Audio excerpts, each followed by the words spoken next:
नमस्कार, मैं हूं संजय शर्मा। आप देख रहे हैं 4PM न्यूज़ नेटवर्क। वीडियो शुरू होने से पहले एक रिक्वेस्ट आपसे, ये जो आप साइट पे देख रहे हैं ये हमारी फेसबुक के लिंक हैं। फेसबुक पे अगर आप हमें फॉलो करेंगे तो आपको हमारे सारे वीडियो मिलते रहेंगे। ये 4PM का ट्विटर अकाउंट और ये मेरा पर्सनल ट्विटर अकाउंट। अगर आप फॉलो करेंगे तो हम आपके आभारी होंगे। आज के वीडियो की शुरुआत करता हूँ और एक ऐसी दर्दनाक खबर से करता हूँ जो आपको दहला रही होगी, लेकिन देश की मेन स्ट्रीम मीडिया जो खुद को कहती है उससे गायब है। गोदी मीडिया में दिख नहीं रहा कि देश का एक राज जल रहा है। एक कविता है, दूर बैठकर ताप रहा आग लगाने वाला, दूर बैठकर ताप रहा है आग लगाने वाला, मेरा देश जल रहा कोई नहीं है बुझाने वाला, पंच बना बैठा है घर में फूट डालने वाला, मेरा देश जल रहा कोई नहीं है बुझाने वाला। ये पंक्तियाँ हिंदी साहित्य के मशहूर कवि शिव मंगल सिंह सुमन जी की हैं, लेकिन मणिपुर के वर्तमान हालातों पर ये पंक्तियाँ एकदम सटीक बैठ रही हैं। पिछले काफ़ी दिनों से मणिपुर जल रहा है। ठीक 22 साल पहले यानी 2001 में भी मणिपुर जल रहा था। यहाँ तक कि हाई कोर्ट जल रहा था, विधानसभा जल रही थी, पूरी की राजधानी राज्य की इम्फाल जल रही थी। तब देश में भाजपा की सरकार थी और प्रधानमंत्री थे अटल बिहारी वाजपेयी। आज 22 साल बाद मणिपुर फिर से बुरी तरह जल रहा है और फिर से देश में भाजपा की सरकार है और प्रधानमंत्री हैं नरेंद्र मोदी, जो मणिपुर के जलने पर एक भी शब्द अपनी जबान से खर्च नहीं कर रहे हैं, बल्कि क्या कर रहे हैं हम और आप अच्छी तरह से देख रहे हैं।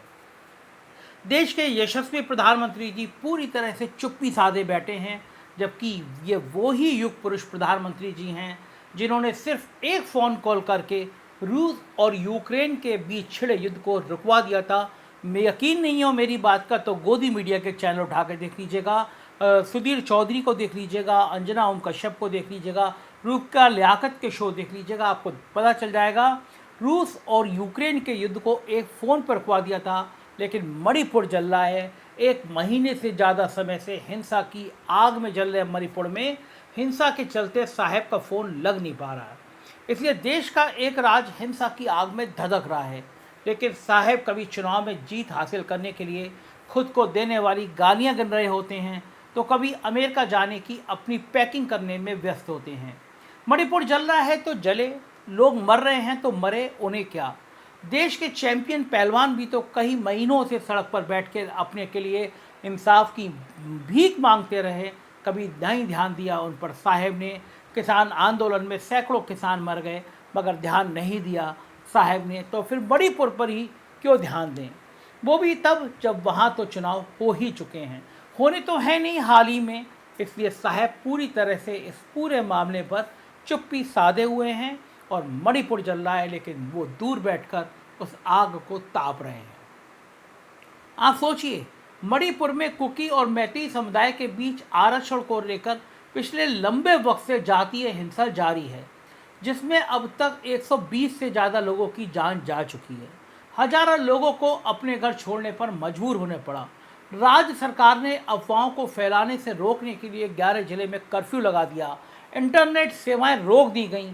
आलम यह है कि इम्फाल में स्थित दुनिया का एकमात्र माँ मार्केट में पूरी तरह से सन्नाटा पसरा हुआ है। इम्फाल का एमा कैंटल यानी माँ मार्केट 500 साल पुराना है। यह दुनिया का एकमात्र ऐसा मार्केट है जिसे सिर्फ महिलाएं संचालित करती हैं। यहाँ तकरीबन 5000 महिलाएं दुकानदार हैं। यूँ तो इस बाज़ार में चहल पहल रहा करती थी, लेकिन अब हालात ये हैं कि महिला दुकानदार लोगों से निवेदन कर रही हैं कि वो खरीद लें, इसके बदले वो आधे पौने दामों में अपना माल बेचने को तैयार हैं। मैं ये भी याद दिला दूं, ये वो मणिपुर है जहां कर्नाटक चुनाव को निपटाने के बाद देश के गृह मंत्री और वर्तमान समय में सबसे बड़े चाणक अमित शाह लगभग 3 दिनों तक डेरा डाला रहे थे और उसके बाद उन्होंने मणिपुर में हिंसा रोकने और माहौल के सुधरने की बात कही थी। हालांकि ये बात अलग है कि उनके इस दम्भ के बाद प्रदेश में आए दिन हिंसा की आग और भी भड़कती जा रही है। अब तो आलम यह है कि प्रदेश में नेताओं, विधायकों और मंत्रियों को भी निशाना बनाया जा रहा है और उनके घर पर भी हमले किए जा रहे हैं। कुछ दिन पहले लोगों ने मैतेई समुदाय से आने वाले भाजपा सांसद और केंद्रीय विदेश राज्य मंत्री राजकुमार रंजन सिंह के इम्फाल स्थित घर में आग लगा दी, तो वहीं इम्फाल में उपद्रवियों ने एक रिटायर्ड IAS अधिकारी के गोदाम में आग लगा दी। इम्फाल पश्चिम के एरंगबांग थाने पर सैकड़ों लोगों की भीड़ ने हथियार लूटने की कोशिश की। इस दौरान भीड़ की ओर से फायरिंग भी की गई। कहीं इसी भीड़ ने भाजपा के एक विधायक विश्वजीत के घर में आग लगाने की कोशिश की, जिसे मणिपुर रैपिड एक्शन फोर्स की टीम ने नाकाम कर दिया। वहीं खोंगमन और रिजमोई में भीड़ ने भाजपा ऑफिस पर हमला किया। इसके अलावा इम्फाल के पोरमपेट में भीड़ ने भाजपा की महिला अध्यक्ष शारदा देवी के घर में तोड़फोड़ करने की कोशिश की। तो वहीं इम्फाल में पैलेस कंपाउंड में करीब 1000 लोगों की भीड़ कंपाउंड को जलाने के लिए आई, लेकिन RAF के जवानों ने आंसू गैस के गोले दागे और रबर की गोलियां चलाईं, जिसके बाद भीड़ वहां से हटी। इसके अलावा विष्णुपुर जिले के काकटा और चुरानपुर जिले के कंगवई ऑटोमेटिक हथियारों से गोली चलाते हुए लोग नजर आए। वहीं सेना ने भी एक बयान जारी करके बताया कि 18 और 19 जून की रात को ही गोलीबारी में सेना के एक जवान घायल हुआ है। सेना की तरफ से ट्वीट किया गया, जिसमें बताया गया कि 18 जून की देर रात कांतो संबल से चिंगमंग गांव की तरफ अचानक से गोलीबारी शुरू हुई। इलाके में ग्रामीणों की मौजूदगी को देखते हुए सेना के जवानों ने इसका जवाब दिया। इस दौरान सेना के एक जवान को गोली लगी और वो घायल हो गया, जिसे मिलिट्री अस्पताल में भर्ती कराया गया, जहां उसकी हालत अभी स्थिति उसकी नाजुक है। यानी मणिपुर में आए दिन हालात लगातार बिगड़ते जा रहे हैं और प्रदेश के अलग अलग हिस्सों में आए दिन हिंसा की आग बढ़ती जा रही है, लेकिन राज्य और केंद्र सरकार इस हिंसा को रोकने में पूरी तरह से नाकाम साबित हो रही हैं। मुख्यमंत्री N वीरेंद्र सिंह का कहना है कि अब मैं सुरक्षा को लेकर एक समीक्षा बैठक करने जा रहा हूं। ये कैसे हुआ, भविष्य में कैसे रोका जा सकता है, इस तरह की चीज़ों को तुरंत रोकना चाहिए। मुख्यमंत्री जी, आपको इतने दिनों बाद ये बात याद आ रही है, तो वहीं प्रधानमंत्री जी ने तो इस पूरे मामले पर एक भी शब्द बोलने की मनाही कर रखी है, तैयारी नहीं है साहब एक शब्द बोलने को। मणिपुर में कानून व्यवस्था पूरी तरह फेल हो चुकी है। पिछले 20 दिन में मणिपुर के कई मंत्रियों और विधायकों के घरों पर हमले की घटनाएं लगातार सामने आ चुकी हैं और अभी तो लगातार माहौल हिंसात्मक ही बना हुआ है। राज्य के लगातार बिगड़ते हालातों को देखते हुए पूर्व आर्मी चीफ VP मलिक ने प्रधानमंत्री मोदी, गृह मंत्री अमित शाह और रक्षा मंत्री राजनाथ सिंह से दखल देने की अपील की है। इससे पहले retired lieutenant general LG Nishikant Singh ने ट्वीट करके राज्य के हालात सीरिया और लेबनान जैसे बताए थे। इसी को लेकर VP मलिक ने ऐसा बयान दिया है। Retired lieutenant general L Nishikant Singh ने लिखा कि मैं मणिपुर का एक साधारण भारतीय हूं जो सेवानिवृत्त जीवन जी रहा हूं। राज्य अब स्टेटलेस है। जिंदगी और संपत्ति को कोई भी कभी भी ख़त्म कर सकता है, जैसे लीबिया, लेबनान, नाइजीरिया, सीरिया में होता है। ऐसा लगता है कि मणिपुर को अपनी ही आग में उबलने के लिए छोड़ दिया गया है। क्या कोई सुन रहा है? आप मत सुनिए, आप आज़ादी का अमृत काल मनाइए, क्योंकि देश आज़ादी का अमृत काल मना रहा है, ऐसा गोदी मीडिया के चैनल लगातार दिखा रहे हैं। इसी पर चिंता जताते हुए पूर्व सेना प्रमुख VP मलिक ने कहा कि एक सैन्य अधिकारी का ऐसा कहना बहुत दुख की बात है। राज्य के हालात पर सरकार के टॉप लेवल को तुरंत ध्यान देना चाहिए। देश की सेना के पूर्व अधिकारी इस मामले पर चिंता जता रहे हैं और मणिपुर के हालातों को सीरिया और नाइजीरिया जैसा बता रहे हैं, लेकिन फिर भी देश के हुक्मरानों पर कोई फ़र्क नहीं पड़ रहा और अपनी अमेरिका की पैकिंग में जुटे प्रधानमंत्री मोदी के लिए मानो मणिपुर का जलना कोई बड़ी बात है ही नहीं। मणिपुर हिंसा में अब तक 100 से ज़्यादा लोगों की मौत हो चुकी है, 320 से ज़्यादा लोग घायल हैं और 47,000 से ज़्यादा लोग 272 राहत शिविरों में रहने को मजबूर हैं।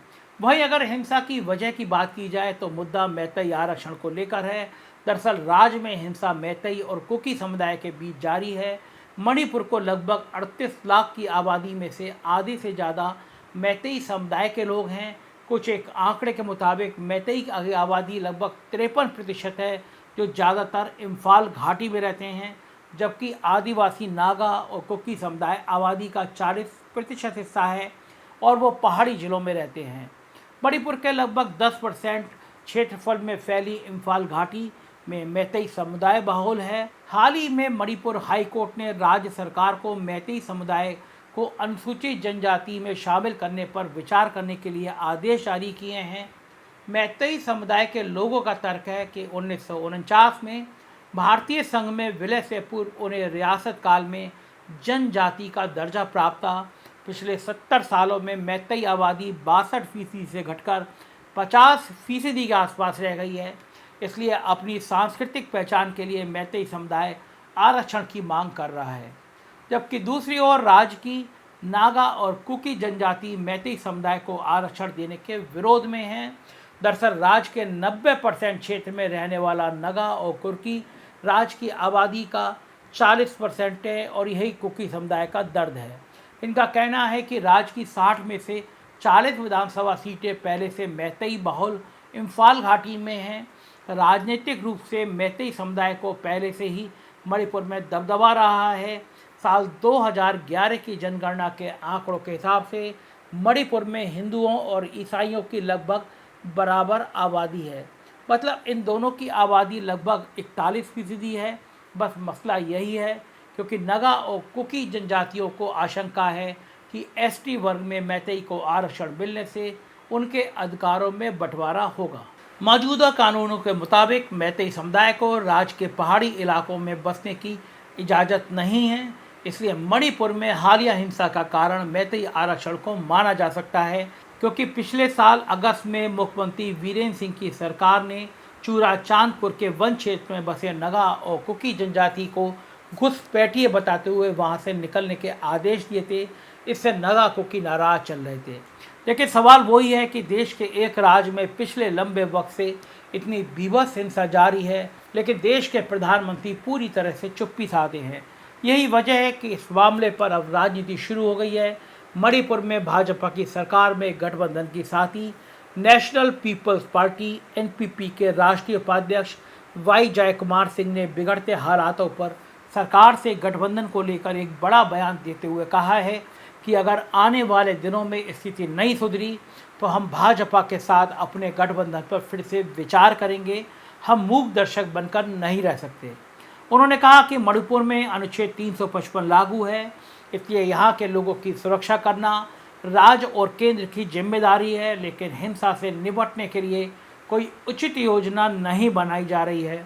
उन्होंने कहा कि हमने सीएम को अपना ज्ञापन सौंप दिया है कि क्या कदम उठाने की ज़रूरत है। जय कुमार सिंह ने साफ साफ कहा है कि मामले को शुरुआत में ही बेहतर तरीके से हैंडल किया जाना चाहिए था।